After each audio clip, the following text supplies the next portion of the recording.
एक राजा की बहुत सुंदर बेटी थी जो विवाह योग्य हो चुकी थी। राजकुमारी इतनी सुंदर थी कि उसकी सुंदरता के चर्चे दूर दूर तक फैले थे। उसी राज्य के एक पड़ोसी राजा के 3 बेटे थे और वे भी सयाने थे। तीनों ने रूपसी राजकुमारी की सुंदरता के किस्से सुने थे और तीनों ही उससे विवाह करने के इच्छुक थे। एक दिन हिम्मत करके वे तीनों राजकुमारी के पिता के सामने जा पहुँचे और अपनी अपनी इच्छा प्रकट की। उन्होंने राजा से कहा कि वे तीनों चाहते हैं कि राजा उनमें से किसी एक को अपनी पुत्री के वर के रूप में चुन ले। राजकुमारी के पिता ने समझदारी से काम लेते हुए कहा, जहाँ तक मेरे विचार की बात है, मेरे लिए तुम तीनों ही बराबर हो। मैं तुम में से किसी को भी दूसरे से श्रेष्ठ नहीं मानता। मैं तुम्हारे बीच किसी प्रकार का मनमुटाव नहीं होने देना चाहता। मेरी राय यह है कि तुम तीनों 6 महीने का समय लो और दुनिया की सैर पर निकल जाओ। 6 महीने बाद जो राजकुमारी के लिए सबसे अच्छा उपहार लेकर आएगा वही मेरा दामाद बनेगा। इस बात पर तीनों राजकुमार राजी हो गए। वे राजमहल से बाहर निकले और पहले चौराहे पर पहुंचकर अलग अलग दिशाओं में जाने को तैयार हो गए। उन्होंने अपने अपने घोड़े लिए और निकल पड़े। यह तय किया गया कि 6 महीने बाद वे सभी इसी चौराहे के पास की सराय में वापस आकर मिलेंगे। अब बात करें सबसे बड़े राजकुमार की। वह 5 महीनों तक शहर शहर गांव गांव भटकता रहा, लेकिन उसे ऐसी कोई चीज नहीं मिल पाई जिसे वह उपहार के रूप में लेकर लौट सके। 6ठे महीने की एक सुबह उसे एक फेरी वाले की आवाज सुनाई दी, कालीन ले लो कालीन, बहुत उम्दा कालीन है, बहुत काम की कालीन है। राजकुमार ने उस कालीन वाले की ओर देखा। कालीन वाले ने पूछा, क्या आप ये खूबसूरत कालीन खरीदेंगे? राजकुमार बोला, नहीं नहीं, मुझे किसी कालीन की जरूरत नहीं है। हमारे महल में तो रसोई घर तक में कालीन बिछे हैं। इस पर कालीन वाला बोला, आपकी बात तो ठीक है, पर आपके घर में जादुई कालीन तो नहीं होगा। अब राजकुमार की उत्सुकता जागी। वह बोला, ऐसा क्या खास है इस कालीन में? कालीन वाला बोला, आप जब इस कालीन पर कदम रखते हैं तो यह उठकर आपको आपकी मनचाही जगह पहुंचा सकता है, चाहे वह कितनी भी दूर क्यों न हो। यह सुनकर राजकुमार फूला नहीं समाया। यह तो एकदम नायाब चीज है, इसका दाम बताइए। कालीन वाला बोला, 100 सोने के सिक्के। राजकुमार ने कहा, ठीक है, और तुरंत 100 सोने के सिक्के गिनकर दे दिए और वह कालीन ले लिया। राजकुमार ने जैसे ही कालीन पर अपने पांव रखे, वह जंगल, पहाड़, नदियां पार करता हुआ उसी सराय में पहुंच गया जहां तीनों भाइयों ने मिलने का निश्चय किया था।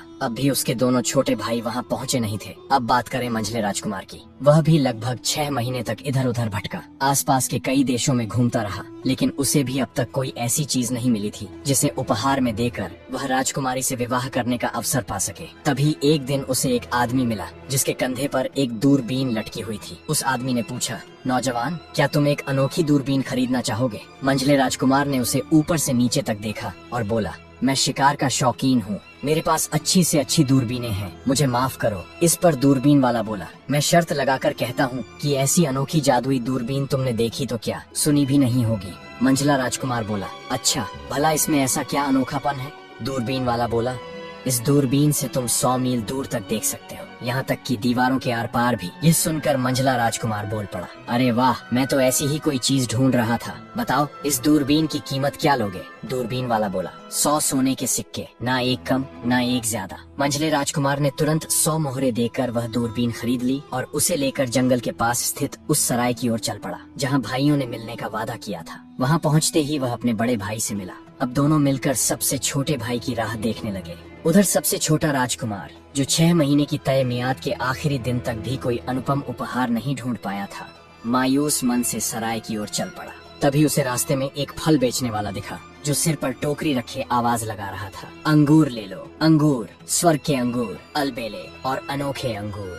छोटे राजकुमार ने कभी स्वर्ग के अंगूरों का नाम तक नहीं सुना था, देखना छूना तो दूर की बात थी। उसने फल वाले से पूछा, भैया, ये किस जगह के अंगूर बेच रहे हो? फल वाला बोला, इन्हें स्वर्ग के अंगूर कहा जाता है, ये धार के सबसे उत्तम अंगूर हैं, इनमें एक बहुत बड़ी खासियत है। राजकुमार ने उत्सुकता से पूछा, ऐसी कौन सी खासियत? फल वाला बोला, अगर इन अंगूरों का एक भी दाना किसी मरते हुए इंसान के मुंह में डाल दिया जाए तो वह जीवित हो सकता है। छोटा राजकुमार हैरान रह गया। उसने कहा, क्या बात कर रहे हो? अगर ये सच है तो मैं जरूर लेना चाहूंगा, बताओ इसका दाम क्या है? फल वाला बोला, ये अंगूर वजन से नहीं बेचे जाते, एक दाना की कीमत 100 सोने के सिक्के के बराबर है और कोई मोल भाव नहीं होगा। राजकुमार ने अपनी थैली देखी, उसमें मुश्किल से 300 मोहरे बचे थे। उसने सारे पैसे देकर 3 अंगूर के दाने खरीदे और उन्हें रुई और मुलायम कपड़े में लपेटकर एक डिबिया में सुरक्षित रख लिया। इसके बाद वह भी अपने भाइयों से मिलने के लिए जंगल की उस सराय की ओर रवाना हो गया। थोड़ी ही देर में वह अपने दोनों भाइयों के पास पहुंच गया।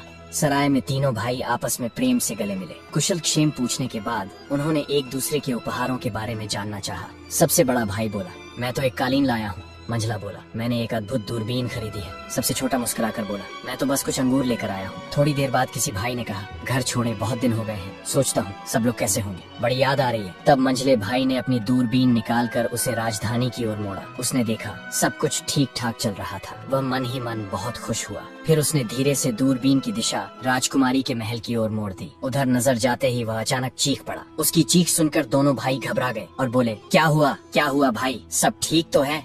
मंझला राजकुमार घबराते हुए बोला, मैं उस राजकुमारी का महल देख पा रहा हूँ जिससे हम तीनों शादी करना चाहते हैं। वहाँ सड़कों पर गाड़ियाँ भरी हैं, लोग रो रहे हैं और महल के अंदर तो बुरा हाल है।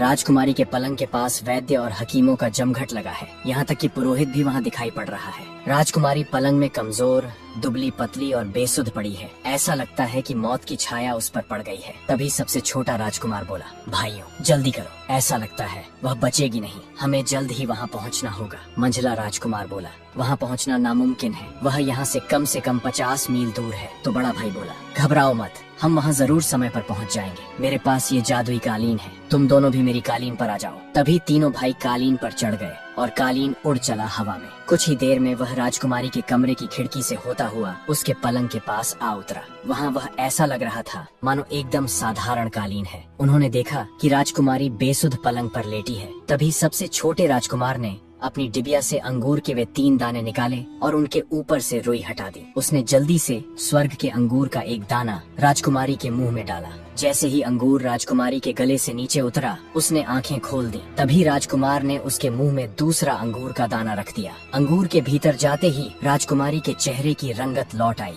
अब छोटे राजकुमार ने बिना देर किए तीसरा अंगूर का दाना भी उसे खिला दिया और अब वह पलंग पे उठकर बैठ गई। फिर उसकी दासियों ने उसे घेर लिया और सजाने संवारने लगी। राजकुमारी पूरी तरह तंदुरुस्त हो गई थी। राजा और रानी तो मानो जी उठे। सारे नगर में खुशी की लहर दौड़ गई। राजा के सामने जाकर सबसे छोटा राजकुमार बोल उठा, तो मैं जीत गया, अब राजकुमारी मेरी ही दुल्हन बनेगी। अगर मैं अंगूर न खिलाता तो वह अब तक मर चुकी होती। तभी मंझला राजकुमार बोला, तुम चुप रहो, अगर मैं दूरबीन से न देखता तो राजकुमारी की बीमारी का पता ही नहीं चलता, इसलिए राजकुमारी तो मेरी ही दुल्हन बनेगी। अब बड़ा राजकुमार आगे बढ़कर बोला, शांत हो जाओ भाइयों, अगर मेरा जादुई कालीन न होता तो दूरबीन और स्वर्ग के अंगूर क्या ही कमाल कर लेते। अगर हम यहाँ पहुँच ही न पाते तो राजकुमारी कैसे बचती। इसीलिए राजकुमारी से विवाह करने का हक सिर्फ मेरा है। जब राजकुमारी के पिता ने यह सब देखा तो उसे समझ आ गया कि उपहार की शर्त रखकर उसने जो मनमुटाव टालना चाहा था वही अब भाइयों के बीच विवाद और क्रोध का कारण बन गया है। तीनों भाई एक दूसरे की जान लेने पर उतारू हो गए थे।